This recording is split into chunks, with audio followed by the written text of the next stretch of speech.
હરે કૃષ્ણ. જો તમારા બી મારી જેમ છોલે ચણા ફેવરિટ હોય તો આજે આપણે એક ટ્વિસ્ટ સાથે નવી જ સ્ટાઇલથી નવી જ રેસીપીથી છોલે ચણા બનાવશું અને તેમાં એક અલગ જાતની પેસ્ટ ઉમેરીશું. તેનાથી આ છોલેનો ટેસ્ટ એક નેક્સ્ટ લેવલે પહોંચી જશે અને એટલો ટેસ્ટી લાગે છે. અને આ રીતે છોલે બનાવશો ને તમે, ટ્રસ્ટ મી, એટલા બધા ભાવશે, ઘરમાં સૌને બહુ ભાવશે. તો ચાલો આપણે શરૂ કરીએ રેસીપી. એક પેનમાં 2 ચમચા તેલ ઉમેર્યું છે, તેમાં જીરું વઘારમાં અને હિંગ ઉમેરી છે. જીરું કકડે એટલે અડધો કપ ઝીણા સમારેલા કાંદા ઉમેર્યા છે. કાંદાને આપણે સાંતળી લઈશું, ગુલાબી થાય ત્યાં સુધી સાંતળી લઈશું આપણે. તેમાં 1 ચમચી મેં આપણું દેશી ઘી ઉમેર્યું છે. ઘી કે બટર ઉમેરશો ને તો ટેસ્ટ આ રેસીપીનો ખૂબ સરસ થઈ જશે. ઓપ્શનલ છે, તમે ઈચ્છો તો ઉમેરજો. અડધી ચમચી લસણની પેસ્ટ, આદુ લસણની પેસ્ટ ઉમેરી છે. બધું સાંતળી લેવાનું સરખું. હવે મસાલામાં 1 ચમચી કાશ્મીરી મરચું, અડધી ચમચી તીખું લાલ મરચું, મીઠું ઉમેર્યું છે, હિંગ ઉમેરી છે.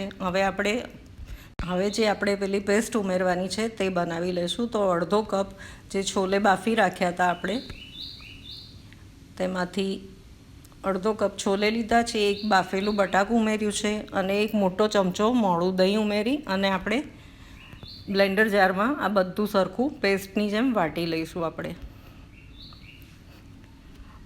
જુઓ, આવી સરસ સ્મૂથ પેસ્ટ તૈયાર થશે.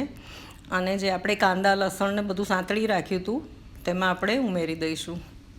આ પેસ્ટ ઉમેરવાથી છોલેનો ટેસ્ટ એકદમ સરસ અલગ જ ટેસ્ટ આવે છે. આ રેસીપી જોયા પછી મને લાગે છે તમે પણ આ જ છોલે આ જ રીતે બનાવશો. આને આમ તો ચિક્કર છોલે કહેવાય છે, પણ મને તો છોલે હોય કે દેશી ચણા ખૂબ જ ભાવે છે. આ બહુ જ સરસ ટેસ્ટ લાગે છે, નોર્મલ છોલે કરતાં ઘણા ટેસ્ટી લાગે છે. તો જો આપણે પેસ્ટ ઉમેરી દીધી છે અને મેં બ્લેન્ડરમાં જે પેસ્ટ લાગેલી હતી તેમાં પાણી રેડીને આ મિક્સરમાં ઉમેરી દીધું છે. સાથે બાફેલા આપણે ચણા બાફી રાખ્યા હતા તે પણ ઉમેરી દીધા છે. હવે બધું મિક્સ કરી અને તેલ છૂટું ન પડે ત્યાં સુધી આપણે કૂક કરી લઈશું. આ પેસ્ટ ઉમેરવાથી છે ને આ છોલેનો ટેસ્ટ એકદમ પેલો કાંદા લસણ જે આપણને વાગે ને ખાવામાં, એ એકદમ સરસ ટેસ્ટ આવે છે. અને છોલે ક્રીમી ને ખૂબ સરસ થાય છે. તો પરોઠા, રાઈસ, પૂરી કે ભટુરા સાથે ખૂબ ટેસ્ટી લાગે છે.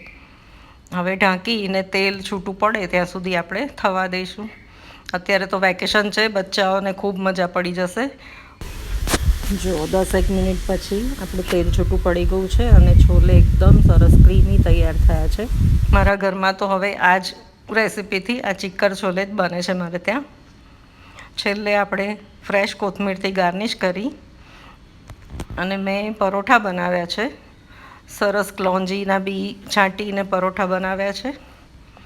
તો પરોઠા અને લીંબુવાળા કાંદા સાથે સર્વ કર્યું છે અને ખાવાની એટલી મજા પડી જાય છે ને મોઢામાં પાણી આવી જાય ને એવો ટેસ્ટ થયો છે. તો ચાલો ત્યારે ફરી મળીશું આવી જ રેસીપી સાથે. ત્યાં સુધી આવજો.